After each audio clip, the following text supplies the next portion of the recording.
relax and chill. Grab a glass of wine or a cup of tea, cause you're listening to No Table Talk.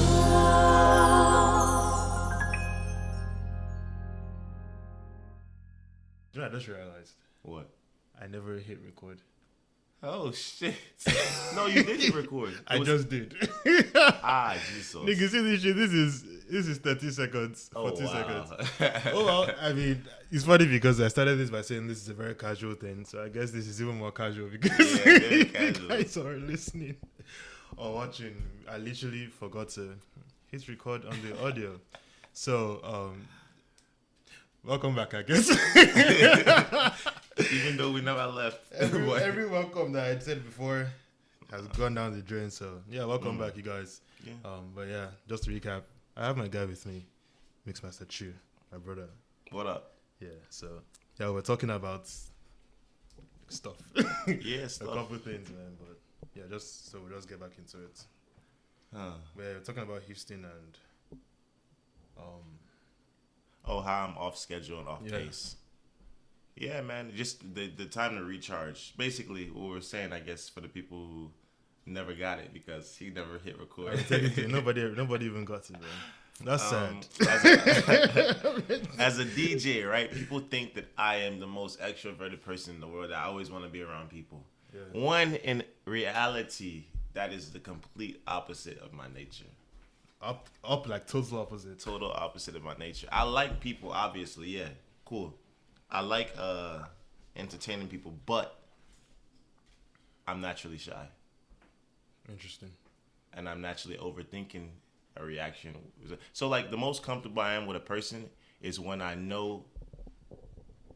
can, how do I say this?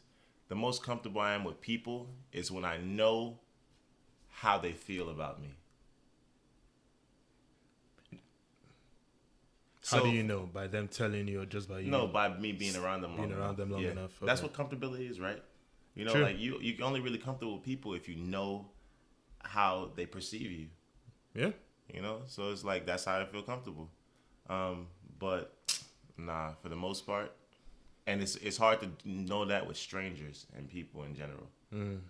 So if that's your truth, then what would you now say is your favorite part of being a DJ? No. See,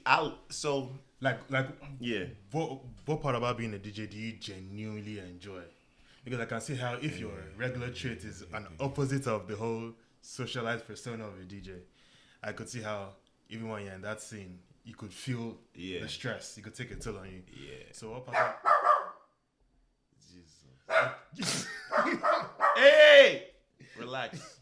I apologize, listeners. It's okay. Wesley is also a special guest. Wesley's Tuesday. Yeah. Wherever I go, he go. Stop. Obedience. But so what would you then say is your favorite part of being a DJ? Where it's not even work. It's just you're genuinely enjoying it. Entertaining. Just like so that's what I try to. I'm weird because I do like to be around people. Okay. But just not for forever. That's why I said, like, most of my day, I'm alone, and I do a lot of things alone. Not that I don't like people. It's just that people take a lot of energy. And when I'm around people, I give a lot of energy. You know?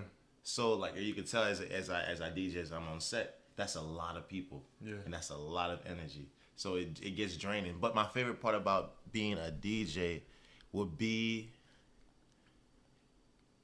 just... My favorite part is the people's reaction when I have them on point. When I'm, it's almost like you're telling a story, right? And you're just playing with people's emotions and you're making them feel a certain type of way. And you can't, and like all these words, you can't really explain it. It's just how it feels when you see people genuinely enjoy themselves.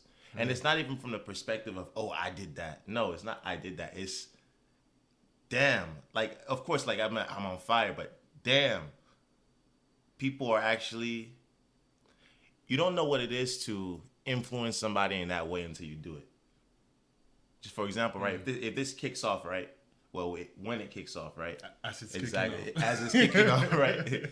No table talk. Imagine you have people saying, "Oh my God, I love your talk show, this and that, this and that. It makes me feel like this. It makes me feel like that. Like, I got this from this. I got that. You can't describe that. The feeling you get from that. You know what? I actually feel you on that because, I mean, if people watched or listened or watched the first episode and they heard me and Ore talking about, like, summarize how this started and the whole journey and everything. Yeah. Like, over the past year, like, as small as Notable Talk was, especially on Instagram and YouTube, there were a committed set of people. Yeah. That I never asked for, but just felt the need to be there. Yeah. So it was almost like a clique of people that were on Notable Talk and would just come together and they would just be there. No matter who I'm having or who I'm talking to, they would just be there, or they'll watch it back or they'll listen to it back after we go live. And I've had them tell me what Notable Talk means to them, how, especially during COVID, how it gave them a culture or a society of people. Yeah. Really. And I know exactly how that feels. But I couldn't really describe it in words. Yeah, exactly. I couldn't really describe it in words, I feel you, though. It's like a craft, man. And, and I know, like, people will say, I know there's some people for publicity, you'll be like, oh, people come here stressed and then they go through things in their life and this and that. And, you're really deep. No, that's the case. You don't know what anybody's going through, obviously. True. But that's not what you think about when you're up there. For me personally, that's not what I think about. When I'm DJing and I'm in my zone, all I'm thinking about is how to make them move. And every song takes you somewhere. So, like, and that comes down to the worst part about me. The worst thing I hate about being a DJ is when I cannot move the crowd. When I've tried everything, they're just not responding. And they're just not responding, And that's why I talk a lot. Most DJs don't talk because they don't get it. Like, that's why I said it's entertainment. It's not playing music. Okay. When you entertain somebody, speech is involved. You have to hit them on all fronts. So you hit them with music that they like. Multiple senses. That's spiritual, right? And then you hit them with vocals. That means they're making a connection with you. They're talking to you. Therefore, it's no longer an iPod playing. It is me serenading you with music, giving it to you. And then, These are some deep DJ pistols right here, man. Bro, man, this thing is... And what's funny is that, like, it's a way of... I don't know how to explain it, man. Because you can't explain a lot of these things because it's just something that you just clicks and you know it. Because people are like, DJing is something, you got it or you don't. Just like in a lot of things in life. So just not anybody can do it. I mean, anybody can play music. But they can't DJ. Anybody can't DJ. Anybody can't connect. Okay, so DJing is more than the actual skills of working a board. It's way more than the actual skills of working a board. Obviously, the board is a tool. Yeah, all the board is a tool. All music are the tools. That's all it is. But the person driving is how you drive. And not everybody can drive. Like if you're on the highway right now, you're going 85, you see a lot of accidents too. You see a lot of people, a lot of characters. All you can do is control yourself. But most people don't know that the way you drive affects everybody around you. So I'm driving. Yeah, most people drive with the intent of worrying about where they're going. Me, when I brake, I look behind and see how fast the person is braking behind me. I look in front and I see who's braking in front. I look beside, making sure if I'm going to turn, that I'm watching out for everybody on the other side. That's how it is when you DJ. But most people listen to music for self. So most people, right, think about it, like the driver scenario. Most people, when they play music, all they do is worry about them. Like them playing music themselves. Yeah, them playing music themselves. For themselves. But when I play music, I worry about everybody in the crowd. Worry about where's this person from? What age range are they? If they like this song, most likely they're gonna like this song. You know, and it's something that, so it all ties back into, I said that not everybody can do it, because it gets to a point where you don't even know how you're doing what you're doing. Because all of the skill that you learned, all of the experience that you learned from the first time you started the DJ. Wait, to how did this nigga? yeah, what? He got house. This man should be in the NBA, man. Yeah. All your experience compiles, and it leads to literally magic, because the way the brain works is just a lot of subconscious things happen that you can't explain. So sometimes I'll be in a crowd, I'll be DJing, I'll be playing a set, this and that, and it'll be difficult for me to figure out who's from where or what it is. Then I'll start to talk and I'll start to ask them. Sometimes they won't respond, depending on where you are. And then I'll start to play this record, and see kind of what they like. Okay. And then once I get like a specific reaction or a specific response, then it just takes off. I don't know what I'm doing after that. Like, it's all just subconscious. It's just subconscious. It's just the you know, like last night. Initially, I was a little tired getting on set, and I just started to play, and you know, with the crowd that I do, sometimes it's not like the average crowd. There's a lot of people who have money, a lot of people who spend money, a lot of people who come to the club as a recreational sport. You know what I'm trying to say? Yeah. So they get stuck in their ways. They get stuck in what they want to hear and this and that. And sometimes they just come and chill. And for me, like I told you earlier, the worst thing I hate about being a DJ is not being able to make anybody move. Even though you might be enjoying yourself, just chilling, listening to me. No, I hate that. If you're not moving, it's no positive reinforcement for me. It makes me go insane. It makes me rack my brain. Like, is it me? Like, I go through doubts and shit. Like, am I trash? Am I fucking up? This and that, so on and so forth. So you have to make a way to entertain people. And I was, like I said, I was reading the crowd initially yesterday, and there was a little stiff, this and that. There's people in the corner having a blast, so I was catering to them. And eventually, I just stopped the music. I talked to the crowd a little bit. I asked them where they're from, this and that. Responses here, responses there, and it was getting crazy, this and that. And I play a song, and I get that first initial reaction, and then everything's on autopilot. So I say, you got it, you don't. Man, you know what, bro? I'm listening to you here, and you were talking, and so many things are popping into my head. And I was kind of, as you were talking, I was thinking about the things in my head. Yeah. And it was almost, I was confirming certain things about this. Yeah. About just how this has been going from when I first started it. And even, okay, I'll just share them real quick. So, I realized that you made an analogy of DJing and driving the crowd to actual driving. Yeah. And guy, I drove Uber for 3 years. Yeah. And I realized that at the end of the day, for someone to step out of your car and give you 5 stars, Yeah. it's more than you just, first of all, knowing how to drive a car. Yeah. It's more than you taking them from point A to point B. Yeah. I mean, sometimes that's what it would take some people to give you Yeah. 5 stars, as long as you take them to the destination. Yeah. Some people want to have a conversation with you. Yeah. Even when you don't want to. Some people don't want to have a conversation with Yeah. you.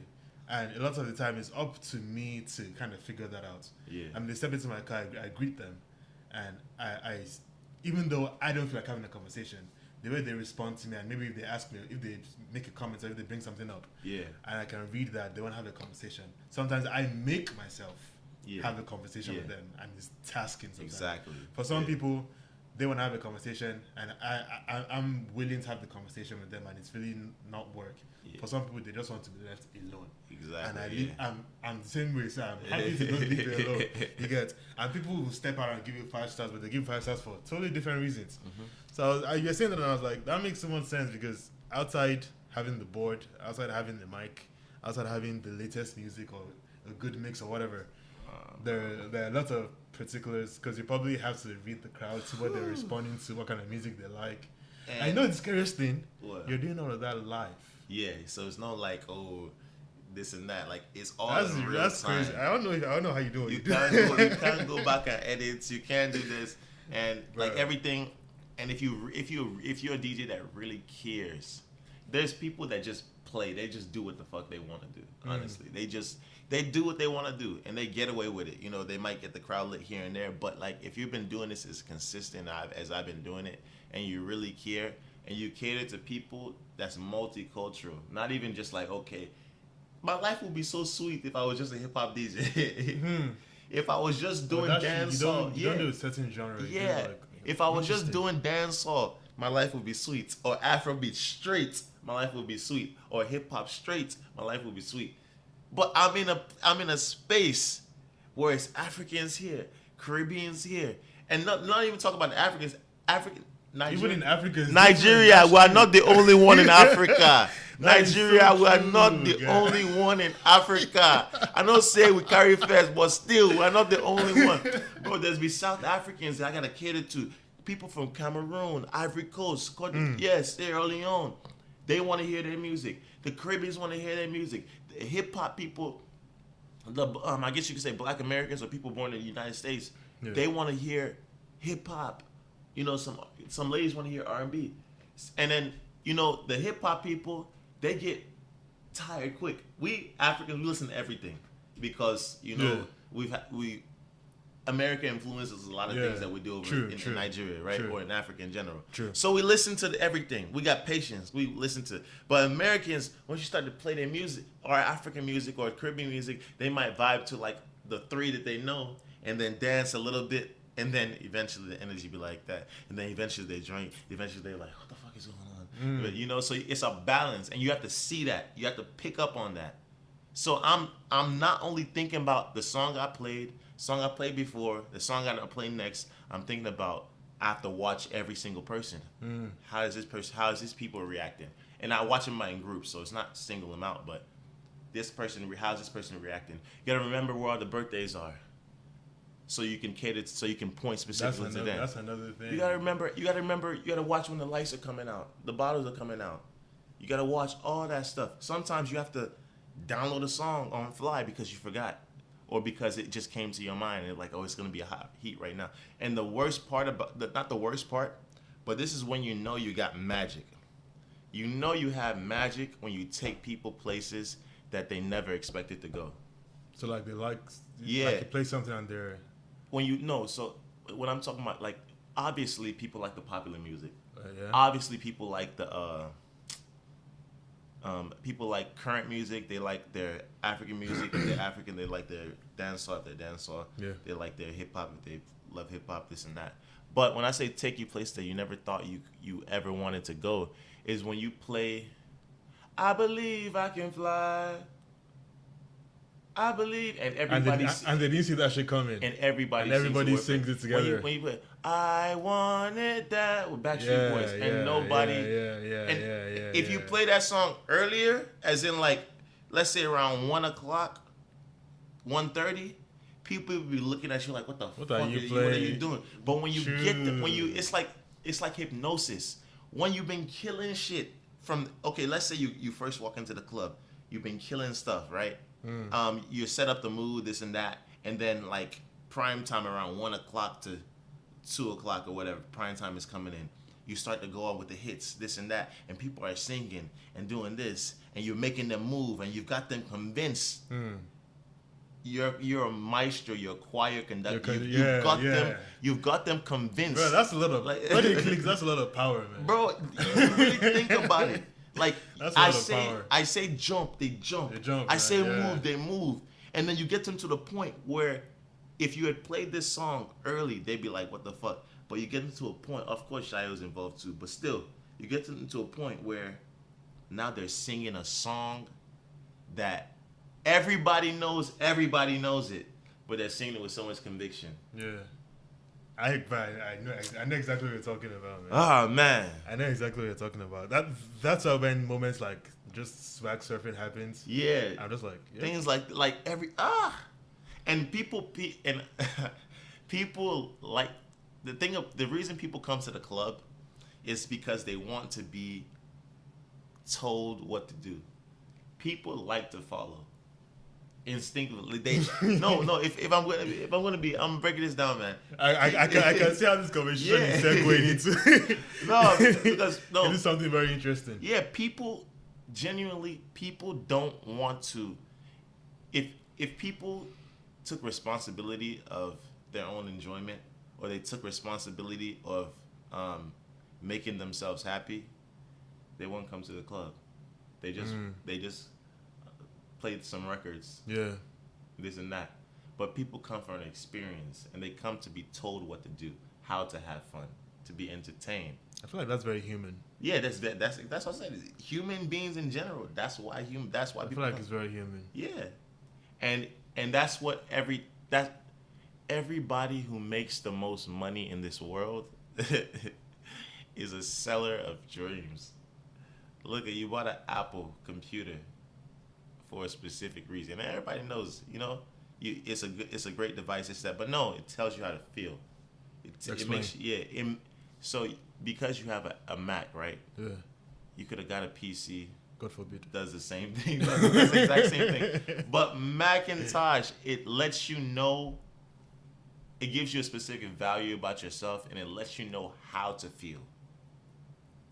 That's really what it is. It lets you know how to feel. When you buy new shoes, it lets you know how to feel. I see what you're saying. Yeah, it's. I know, like people say, okay, cool. It makes me feel good. No, it's letting you know how to feel. It's letting you know. Yeah. Because that object ain't doing shit. So when I play music, when they come into the club, when they step in, my job is to let them know how to feel.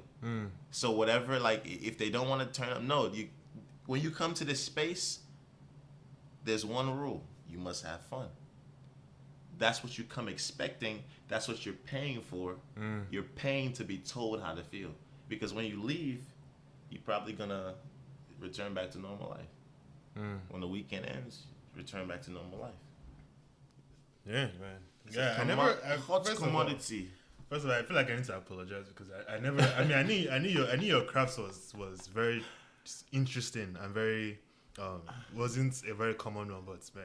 No, definitely. I never really thought to look into it. I know what's funny. Speaking on what you said about reactions and people's reactions, I remember when it happened for you. I remember when it happened for Tunde. Yeah. Because Tunde, one of our guys that also DJs too. I remember I was at one of your gigs, and I was with Josh, and you were playing, you were doing your thing, yeah. And I looked at Josh, I was like, because obviously Josh goes out more than me, he goes to your stuff more than me. That's not my scene. I just I'm very, chill. I'm an indoors, I'm a homebody. You get what I'm saying? So, but I was at one of your gigs, and I turned to Josh, I was like, guy, choose Sabi, man. Because I was looking at it, I was like, this shit it's obviously more than just playing music. Yeah. And I was watching everything. I was watching the crowd. I was like, yeah. First of all, I this is definitely for a certain set of people. Yeah. That are either chosen for this or they decide to be qualified enough for it. Which even makes me wonder what made you want to be a DJ at all. Because I didn't know you. Yeah. Really well prior to you being a DJ. Yeah. When I first knew you, you already into it. You know what I'm saying? Even though your life wasn't where it is now. Yeah. Inspiration, man. But shout out to David and Victor's couch. Man, shout out to David and First of all, that couch. I hope that couch isn't in anybody's house right now because that couch has suffered. I know. I should have took it to storage. Put it in my time capsule. Yeah, things are definitely very different in every single way. Yeah. So when I first knew you were already into DJing, but what even made you want to even? Because it was almost like you forsook everything. Yeah. And decided to pursue. So what it is, man, it's just like, So how I started DJing was in college, and it was kind of a joke, but it wasn't a joke, because I won a iPad from Southern Polytechnic State University, right? We had a little competition, dorm room competition, and I won an iPad, and on that iPad there was a DJ app. I downloaded the DJ app, and then I started messing with the DJ. I was like, yo, this is so cool. This was when? This was like 2012. Huh. 2013. So about 9 years ago. Yeah, yeah, 2013, something like that. You've been doing this for 9 years. Yeah, about. I mean, yeah. I can tell you when I really got serious, but for the most part, that's when I first touched music like that. But I also played orchestra. I played orchestra for like all through high school and some like the first year of college. Yeah, you played the guitar, right? Yeah, and I played the guitar. So I played violin. I played guitar. You played violin. Yeah, I played Maestro, guitar for like 7 years. So, anyways, back to the story, right? Yeah, it was a DJ app, and I was playing hip hop music and this and that. And I would go to this EDM like rave place called The Quad off Spring Street, but they closed down. But that was like the place to go. Like, but they only played like EDM, things like that. Yeah. House music. And I would see the DJ up there, and I would be, I guess you could say, I'm not starstruck, but I'd admire it because of how the DJ was making me feel. The music. I genuinely love music. This and that. So I did a couple house parties here and there, and then, you ever been to Fad? Yeah. Yeah, of course. Yeah. So like, ask David.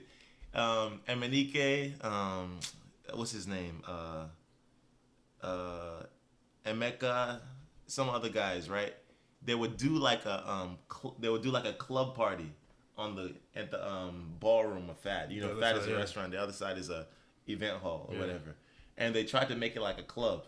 So like every Friday or Saturday, they would charge to get in $10, this and that, and people would come in. They'll have some drinks, maybe a little hookah, this and that. So the stuff they do now, like the people you mentioned, they've been into that kind of thing for. Like Eminiki and them. It was just like they've been trying to do it, but like college, because we all met in college, right? Anyways, man, David let me open up for him at Fad. Eminike and them niggas ain't want to pay me shit. Sometimes I leave there with like $20. Yeah, of course they didn't want to pay, but that's cool. That had nothing to do with it, man. Yeah. I just wanted to be in that space. It's almost like I'm a very technical person. I like to do things. I like to do things well. And I like to, DJing was almost like how some people play FIFA. That's how DJ felt like to me. It was like some people play FIFA. I want to. Yeah, no, FIFA is very intuitive. It's very. Yeah, DJing for me is like that. When I first touched it, I was hooked. I was addicted. I was like, this is dope. I didn't know that I was gonna be doing it to this level. I just wanted to look cool. I want to be like, I wanted that feeling, and I also wanted to genuinely. I like how me doing well makes other people feel, because it makes me feel good too. So. Give me an instance. Huh? Give me an instance. As in like that's anybody. Like for example, right? Let's say you play sports, and you score a touchdown. Obviously, you feel good about that. But if nobody was there to cheer you on, would you really feel? If nobody was there to be like, "Oh my God, you did!" Okay. It diminishes the feeling. So that's what I mean by that. But damn. Okay, let me fast forward because it's a long ass story. Yeah. So after that, I went to this place called Remix. David was also DJing there. This is a real club, not the Fad thing. David upgraded. David did some things. It's so funny how I met David when he was coming out. I met him when like stepping in. Yeah. That's interesting, man. David was some hot shit back then, man. But he did Love Lounge, the original Love Lounge. I wonder what made him stop. I've never asked him that before. I don't know. I would ask him. I don't know what made him stop, but But yeah, it was like politics most likely. I'll get into that after. This is my assumption because I can see why. I know some DJs who stop because it's more of a people thing. It's more of a dealing with people thing than it is about the craft. About the craft. But yeah, David was killing shit. He did Love too, but he was promoting with he was DJing under a promoter at Remix, now called Pegasus, and his name was Bad Guy JB. And I asked David to put in a word for me, like, yo, let me just come open up this and that. And then I opened up, and I was DJing, opening up, and he was closing, and I was opening up. Like I said, I wouldn't get paid shit. Even sometimes, even the gas I would take to go there, maybe they'll give me that, you know. And all of a sudden, David just stopped, stopped DJing, and I just kept going. And there was a closer. There was another DJ that came at Remix. I'm a Jamaican dude, DJ Squatty. What up? Yeah, he was dope too. He was a dope ass DJ. What I felt like that at the time. No, he's still dope, but like, when you first start in anything, the people who are good but not like the creme of the creme seem like, oh, mind blowing to you. But yeah, he was dope. Then I just got better.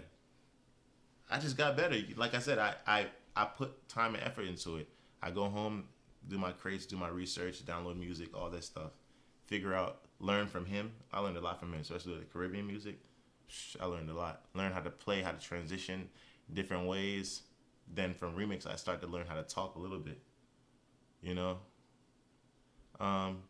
It was one of those things where I just kept getting better and better and better and better, and it just spiraled into what it is right now. I just kept getting better, and it just like, it's crazy. From Remix, that inspires me for this. Yeah, from Remix, that inspires me for this. Man. I went to Queens by James Jones. James Jones helped me get into Queens. I did Love Lounge a little bit, maybe a couple times. From Queens, Equal picked me up. Equal heard about me. I didn't even know that he heard about me or anything like that. And so your relationship with Equal isn't a recent thing at all? No, it's been years since Queens. If anybody has ever been to Queens in Atlanta, you know how long I'm talking. Queens has been around like since almost 2014. Around that, that's when Equal put me on. He I guess he saw me this and that. Okay, he can help me this and that, almost like a mentor. And then took me to Lions, and from Lions, everything popped up. Everything went.